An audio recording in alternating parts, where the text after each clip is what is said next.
As a mad keen gardener, there is nothing better than a long weekend. You get all the extra time to get out in the garden and tick off some of those jobs on the to-do list. And with the Easter long weekend coming up, there's plenty of gardening to keep me busy. Mid-autumn is the perfect time to be getting into some hedging. Now, you don't want to be doing any drastic cuts on your hedges because it's just not warm enough to spring back in time for winter. You just want to be taking a little bit off to maintain the shape. And getting those lovely crisp edges on your hedges, well, it's much more difficult to say than it is to actually do. And it all starts with nice sharp tools. Now, with your shears nice and sharp, it's time to set up a guide. I'm using simple tomato stakes. And yes, I have been working out, obviously. They go one at each end, and then I'm going to knock them in with a mallet, and then I'm going to be using a string line to create a really nice, crisp edge that we can cut to. Now, when you set up your edge, you want to run your string line either below or above the hedge. That way you're not going to cut through it. I prefer to go below because I like to see the string line against the green of the hedge.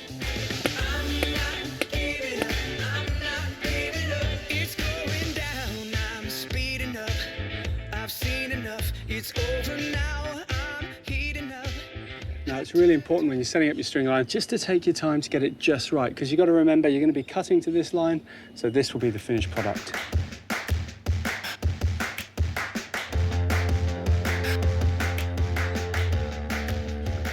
Now, I'm just using my trusty old shears for my hedge. Now, you'll notice I'm dipping mine in water, and that's because by having wet blades, you get a nice, clean cut. Snippety, snippety, snippety, snippety, snipping.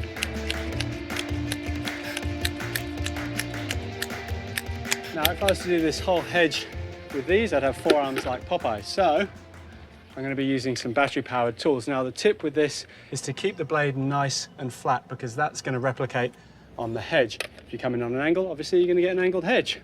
And also, take your time with it.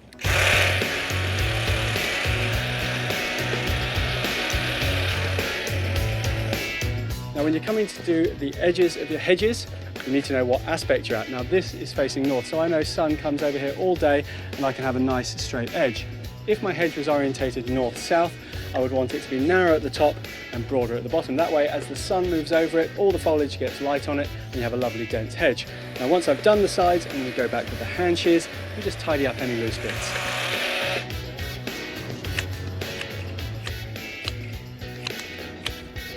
Well, I think the Buxus is looking a lot smarter, but now it's time to move on to this camellia. Now, you'll notice at this time of year, this camellia is covered in flower buds, and we've even got a few flowers out. So you want to be really careful when you're pruning a hedge that's in bud, because you don't want to remove the flower buds. If you do, you don't get any flowers. So with the face, I'm just using my secateurs to give it a really light prune and only taking off the wispy foliage, and then I'll use my shears along the top. It's only you and me, it's just us tonight.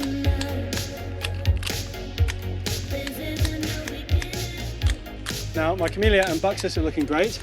However, I've got a big patch of Morea here, which is looking worse for wear. Now, it is just one plant though that's taking up about 4 meters. So I'm going to bite the bullet and I'm going to rip it out and plant it with all this stuff behind me.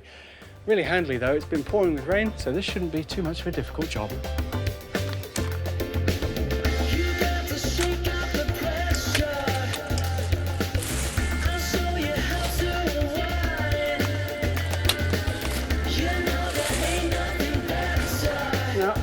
The Morea is now gone, but as you can tell, that was just hard work.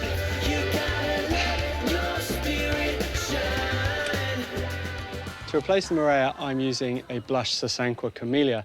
Now, this flower is almost identical to the one that's already existing, and it's covered in buds, so I know they're going to flower at the same time. Now, camellia makes for an excellent hedge. The Sasanqua varieties, which is this small leaf one, they knit together when they're pruned, and because they've got this smaller, harder leaf, they can take the northerly aspect that I've got here.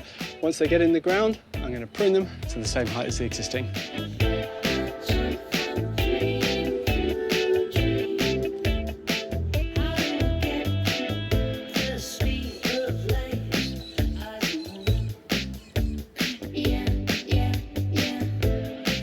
Perfect.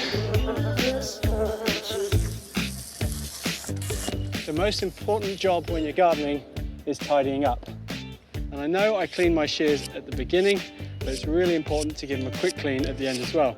Then I'm going to give it a quick spray with some lubricant to drive the water out, and that's going to stop it from rusting. Your tool's going to last much longer if you can get all the dirt off them. And it really is amazing the amount of stuff you can get done in a day. And it really is satisfying, even if you do end up looking like, well, a bit of a drowned rat. What a good day.